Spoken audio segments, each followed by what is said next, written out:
बस लास्ट के 45 डेज बचे हैं और इन 45 डेज में आप डिसाइड कर लोगे कि आप पास होने वाले हो या फिर नेक्स्ट अटेम्प्ट के लिए जाने वाले हो। तो अगर आज से भी, अभी से इस 45 डेज को आप wisely without any cheating use करते हैं ना, तो आपका CS एग्जीक्यूटिव क्लियर करना बहुत आसान हो जाएगा। हेलो एवरीवन, मैं हूँ काजल, CS प्रोफेशनल स्टूडेंट, और आज की इस वीडियो में मैं आपके साथ शेयर करने वाली हूँ ऐसी 5 पावरफुल स्टेप जो आपके लास्ट के 45 डेज में आपका गेम कंप्लीटली टर्न कर सकती है। तो आप इस वीडियो को बिना स्किप करे देखिएगा। और जो लास्ट के 2 स्टेप है ना, वो तो बहुत ही ज़्यादा पावरफुल है, उसे तो बिल्कुल भी स्किप नहीं करना है आपको। इन सारे स्टेप्स को मैंने खुद अपने CS एग्जीक्यूटिव लेवल पे यूज़ किया है, इसलिए मुझे पता है कि ये बहुत ही ज़्यादा प्रैक्टिकल है और मैं अपने प्रोफेशनल लेवल पे भी इसे यूज़ कर। So friends, let's start our video with the step number 1, that is break the syllabus smartly. इसका मतलब ये है कि आपको पैनिक नहीं होना है, प्लानिंग करना है कि सबसे पहले कौन सा पढ़ना है, फिर उसके बाद क्या पढ़ना है, फिर उसके बाद क्या पढ़ना है। इसका मतलब ये कि मेन टॉपिक, फिर उससे लेस इंपॉर्टेंट, फिर क्विक रिवीजन वाले जो शॉर्ट टॉपिक्स होते हैं। क्योंकि जो मेन टॉपिक होते हैं उनमें सबसे ज़्यादा वेटेज वाले चैप्टर्स होते हैं, या फिर जहाँ से 10 नंबर 15 नंबर के आते हैं। अगर मैं GI GL या फिर कंपनी लॉ की बात करूँ तो इन सब में कुछ सेक्शंस, कुछ चैप्टर्स हैं ना जो बहुत ही ज़्यादा इंपॉर्टेंट हैं और सबसे ज़्यादा वेटेज उसी के होते हैं। तो आप सिर्फ उन चैप्टर्स को सबसे पहले पढ़िए, फिर जो सबसे कम इम्पॉर्टेंट है उसको बाद में पढ़ लीजिएगा। 1-2 दिन पहले भी पढ़ेंगे तो कोई प्रॉब्लम नहीं होगी, क्योंकि वहाँ से बहुत कम ही पूछे जाते हैं। Step number 2 is 3R formula. अब आप सोचोगे ये 3R फार्मूला क्या है? Read, revise, rewrite. इसका मतलब यह है कि सबसे पहले आपको रीडिंग करना बहुत इंपॉर्टेंट है। जो भी मेन टॉपिक है उसे रीड कर लीजिए, फिर उसे रिवाइज कीजिए। और लिखना तो बहुत इंपॉर्टेंट है, क्योंकि ऑब्वियसली हमारे सारे एग्जाम्स थ्योरी हैं और हमें लिखना बहुत ज़रूरी है। तो आप उन जो भी क्वेश्चन आप पढ़ रहे हैं उसे लिख लिख कर आप बिल्कुल उसे ज़रूर देखना है। Step 3 is mock test and timer practice. इसका मतलब ये कि जो भी आप सब्जेक्ट पढ़ के ख़त्म कर रहे हैं उसका आप मॉक टेस्ट जरूर दें, क्योंकि अगर आप बार बार रिवाइज नहीं करेंगे तो आप भूलने लग जाएंगे।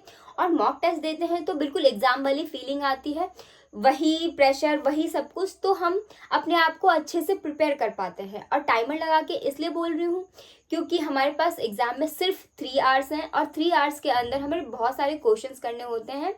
और अगर हमारी राइटिंग स्पीड अच्छी नहीं होगी तो हमारा एग्ज़ाम छूट जाता है। इसलिए अगर आप टाइमर लगा के कोशिश करेंगे तो बहुत अच्छी स्पीड आ जाएगी आपकी धीरे धीरे करके। तो आपको टाइमर के साथ ही पढ़ना है। And this is the step number 4 which I told you in the beginning itself that 4 and 5 will be most more important and powerful. 4th step ये है mental fitness and your daily routine.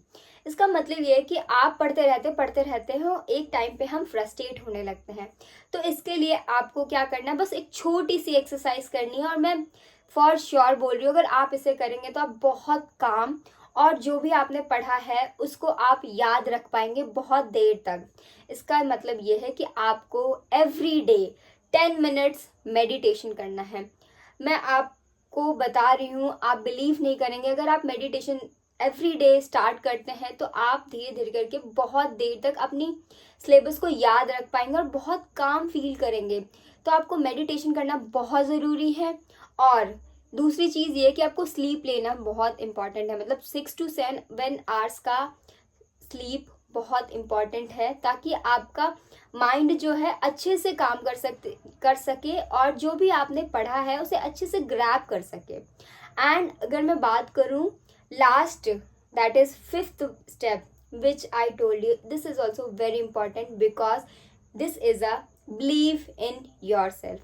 अगर आप अपने ऊपर खुद ही भरोसा नहीं करेंगे तो कोई भी स्ट्रैटेजी, कुछ भी कर लीजिए, आपकी कोई भी स्ट्रैटेजी काम नहीं करेगी। इसलिए आपको अपने ऊपर भरोसा रखना बहुत ज़रूरी है कि आप जो भी पढ़ रहे हैं आपको सब कुछ याद है और एग्ज़ाम बहुत ही अच्छा जाएगा। क्योंकि नेगेटिव बोलने से ऑब्वियसली नेगेटिव चीज़ें होती हैं, तो आपको पॉजिटिव रहना है। हर चीज़ में जो भी आप पढ़ रहे हैं अच्छे से पढ़ रहे हैं तो ऑब्वियसली आपको याद ही रहेगा। फ्रेंड्स, लास्ट में मैं यही बोलूँगी कि लास्ट के 45 डेज में पूरी दुनिया तो नहीं बदल सकती फॉर श्योर, बट अगर आप बहुत अच्छे से कोशिश करेंगे, लाइक 10 आवर्स 12 आवर्स तक आप अपनी पढ़ाई करते हैं, तो फॉर श्योर आपका करियर ज़रूर बदलेगा। और अगर हम 1% एवरी डे बेटर होते जाते हैं तो करियर में ड्रास्टिक चेंज आता है और हमें पता भी नहीं चलता है। तो आपको मेहनत करते रहना है। और आपको ने ये तो सुना ही होगा, winners are not always intelligent, they are more consistent. इसका मतलब ये है कि आपको कंसिस्टेंसी से काम करना। To the end of this video, thank you for watching my video. और अगर आप सच में CS एग्जीक्यूटिव के लिए बहुत ही ज़्यादा सीरियस हो तो आप इस वीडियो में कमेंट जरूर करना कि मैं लास्ट के 45 डेज में आई एम इन, और मैं बहुत अच्छे से पढ़ाई करूँगा, सीरियस होके बिल्कुल। और आपने इस वीडियो में बहुत सारी चीज़ें सीखी हैं, जैसे कि 5 स्टेप सीखा आपने कि किस तरीके से पढ़ाई करना है, ब्रेक डाउन करना है सिलेबस को, कंसिस्टेंसी के साथ काम करना है। और अगर आपको ये वीडियो अच्छी लगी तो आप कमेंट जरूर करें, लाइक करें, सब्सक्राइब करें, और इससे मुझे थोड़ा मोटिवेशन मिलता है ताकि मैं और भी अच्छी अच्छी स्ट्रैटेजीज आपके साथ लेके आ सकूं। तब तक के लिए मिलते हैं किसी और वीडियो में। Bye bye.